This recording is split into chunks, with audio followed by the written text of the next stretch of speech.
Hello friends. स्वागत है आपके अपने YouTube channel climax classes Chhapra में। आज हम इंडियन ज्योग्राफी के कुछ महत्वपूर्ण प्रश्नों के बारे में जानेंगे। इससे पहले कि हम वीडियो में आगे बढ़ें, आप हमारे चैनल को सब्सक्राइब करें, बेल आइकन को प्रेस करें, वीडियो को लाइक करें और वीडियो को ज़्यादा से ज़्यादा शेयर करें। चलिए तब हम इंडियन ज्योग्राफी के कुछ महत्वपूर्ण प्रश्नों के बारे में जानते हैं, यानी भारतीय भूगोल के बारे में जानेंगे। सबसे पहला जो क्वेश्चन है हमारे सामने स्क्रीन बोर्ड पर, वो है भारत का कुल क्षेत्रफल कितना है। इंडिया का जो कुल क्षेत्रफल है वह कितना है, तो 32,87,263 वर्ग किलोमीटर जो है इंडिया का टोटल क्षेत्रफल है। 32,87,263 वर्ग किलोमीटर। इसके बाद जो अगला क्वेश्चन है दूसरा नंबर, भारत की स्थल सीमा से कौन कौन से जो कंट्री है वो सटे हुए हैं, वो लगे हुए हैं। तो वह पहला जो कंट्री है वह है बांग्लादेश, जिसकी राजधानी ढाका होती है। उसके बाद है चाइना, उसके बाद चाइना की राजधानी बीजिंग होती है। उसके बाद है पाकिस्तान, इसकी राजधानी इस्लामाबाद होती है। फिर नेपाल है, नेपाल की राजधानी काठमांडू होती है। फिर बर्मा है, बर्मा जिसका वर्तमान नाम म्यांमार हो चुका है। उसके बाद जो है भूटान जो है, ये ये जो है इन सब देशों से भारत की जो है स्थल सीमा लगी हुई है। इसके बाद जो अगला क्वेश्चन है हमारे सामने वह है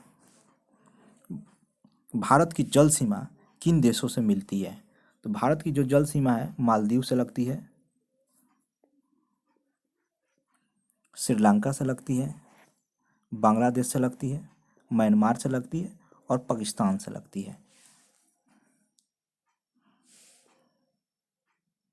इसके बाद जो अगला क्वेश्चन है हमारे सामने वह है कर्क रेखा किन राज्यों से होकर गुजरती है। कर्क रेखा जो है वो 8 राज्यों से होकर गुजरती है, जिसमें पहला जो राज्य है वह है राजस्थान, गुजरात, मध्य प्रदेश, छत्तीसगढ़, झारखंड, पश्चिम बंगाल, त्रिपुरा और मिजोरम। इन 8 राज्यों से होकर जो है कर्क रेखा गुजरती है। चलिए आगे बढ़ते हैं। इसके बाद जो अगला क्वेश्चन है वह है भारत की मुख्य भूमि की दक्षिणी सीमा कितने अक्षांश है। तो ये जो है इस क्वेश्चन का आंसर 8 डिग्री 4 मिनट होगा। जो 8 डिग्री 4 मिनट जो है भारत की मुख्य भूमि की जो दक्षिणी सीमा है उसका अक्षांश जो है 8 डिग्री 4 मिनट है। इसके बाद जो भारत का जो मानक समय है वह कहाँ से लिया गया है।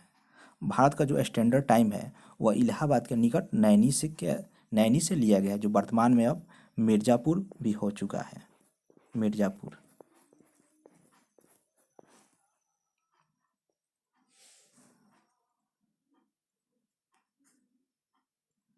इसके बाद जो अगला क्वेश्चन है हमारे सामने स्क्रीन बोर्ड पर वह है भारत का जो मानक समय और ग्रीनविच समय में कितना अंतर है। भारत के मानक समय और ग्रीनविच समय में 5.5 घंटा का अंतर है।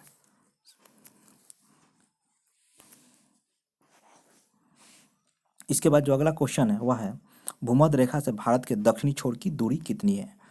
भूमध्य रेखा से भारत के दक्षिणी छोर की जो दूरी है वो 876 किलोमीटर है। चलिए आगे बढ़ते हैं। इसके बाद भारत की स्थल सीमा की लंबाई कितनी है।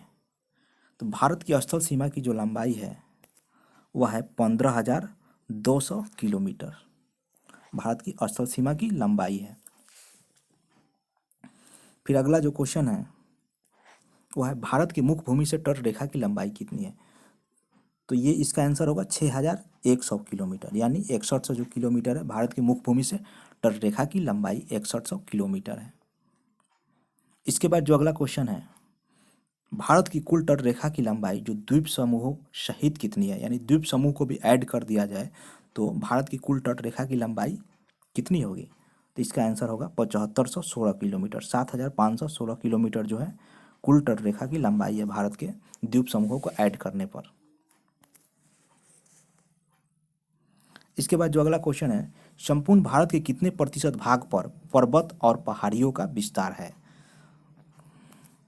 तो 28.8% जो एरिया है इतने भाग पर माउंटेन्स और हिल्स का विस्तार है। इसके बाद जो अगला क्वेश्चन है वह है संपूर्ण भारत के कितने क्षेत्रफल पर मैदानी विस्तार है? तो 44%, 44% पर जो है मैदानी विस्तार है।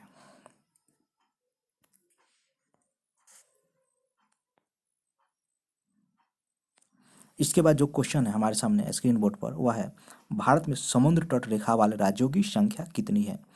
मतलब भारत में कितने ऐसे समुद्र तट रेखा वाले राज्य हैं जिसकी संख्या बताने हमको, तो 9 ऐसे स्टेट हैं जो समुद्र तट रेखा से सटे हुए हैं। इसके बाद जो अगला क्वेश्चन है वह है, किस राज्य की समुद्र तट रेखा सबसे लंबी है?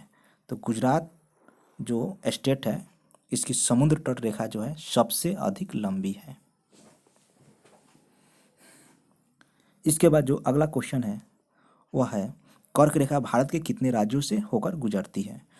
तो कर्क रेखा भारत के 8 राज्यों से होकर गुजरती है। इन 8 राज्यों के नाम हम पहले ही पढ़ चुके हैं। इसके बाद जो अगला क्वेश्चन है हमारे सामने स्क्रीन बोर्ड पर वह है, भूमध्य रेखा के निकट कौन सा स्थान है? तो भूमध्य रेखा के निकट इंदिरा पॉइंट है, जिसे पिग्मेरियन पॉइंट के नाम से भी जाना जाता है। अगला जो क्वेश्चन है वह है, इंदिरा पॉइंट यह कहाँ स्थित है? ये कहाँ सिचुएटेड है? तो अंडमान निकोबार द्वीप समूह में जो है इंदिरा पॉइंट स्थित है।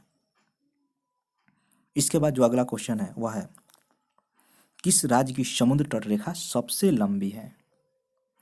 ये तो हम पढ़ चुके हैं, लेकिन इसके बाद जो क्वेश्चन है, कौन सा ऐसा स्टेट है जिसकी समुद्र तट रेखा सबसे छोटी है? तो लंबी हम पढ़ चुके हैं गुजरात, लेकिन सबसे छोटी होगा तो उसका आंसर होगा गोवा।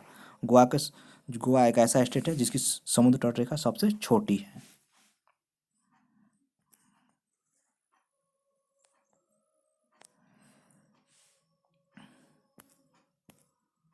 इसके बाद जो अगला क्वेश्चन है हमारे सामने वह है, भारत की स्थल सीमा किस देश के साथ सबसे ज़्यादा है?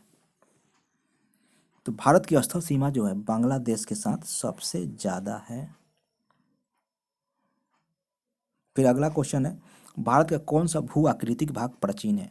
तो प्रायद्वीपीय पठार जो है ये भारत का ऐसा भू आकृतिक भाग है जो सबसे प्राचीन है।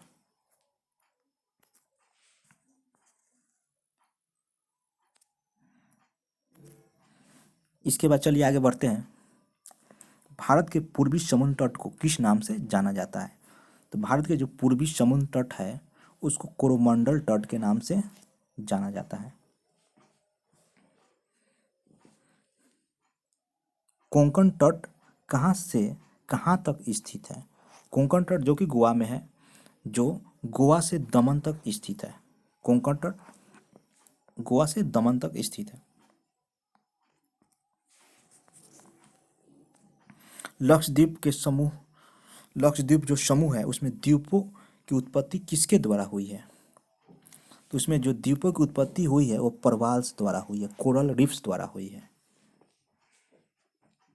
इसके बाद जो अगला क्वेश्चन, न्यू मूर द्वीप कहाँ स्थित है? न्यू मूर जो द्वीप है वो अंडमान सागर में स्थित है। इसके बाद जो अगला क्वेश्चन है वह है,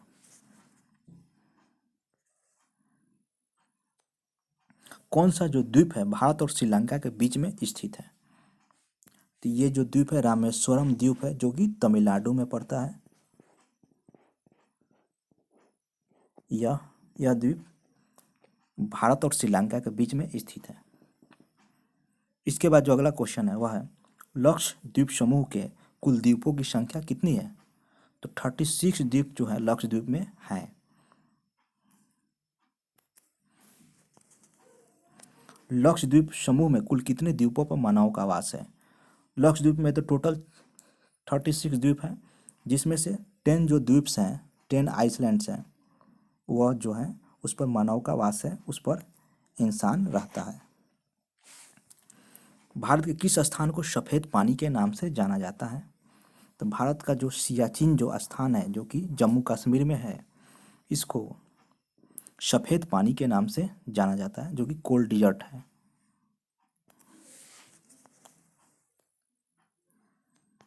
इसके बाद जो अगला क्वेश्चन है हमारे सामने वह है, जम्मू कश्मीर का वह हिस्सा जो चाइना के अधिकार में है वह क्या कहलाता है?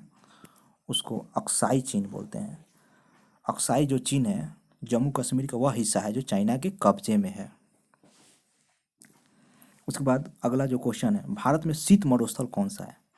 भारत में जो शीत मरुस्थल है वह है लद्दाख। भारत की देशांतर स्थिति क्या है? तो भारत की जो देशांतर स्थिति है वह है 68 डिग्री 7 मिनट से 97 डिग्री 25 मिनट तक है। ये जो है भारत की देशांतर स्थिति है।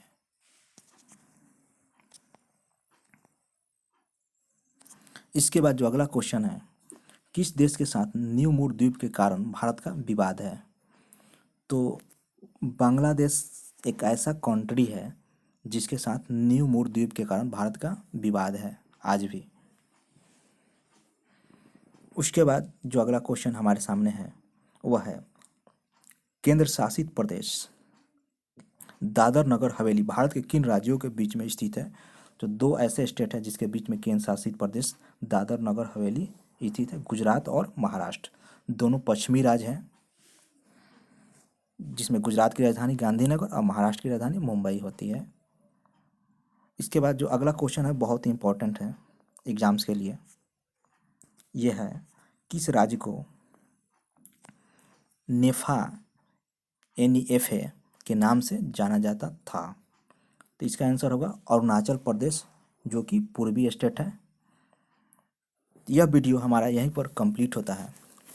इसी तरह के और भी ढेर सारी वीडियो देखने के लिए आप हमारे चैनल को सब्सक्राइब कर दें, बेल आइकन को प्रेस कर दें, वीडियो को लाइक करें और वीडियो को ज़्यादा से ज़्यादा शेयर करें। फिर मिलते हैं और किसी नए टॉपिक के साथ। तब तक के लिए थैंक यू। जय हिंद।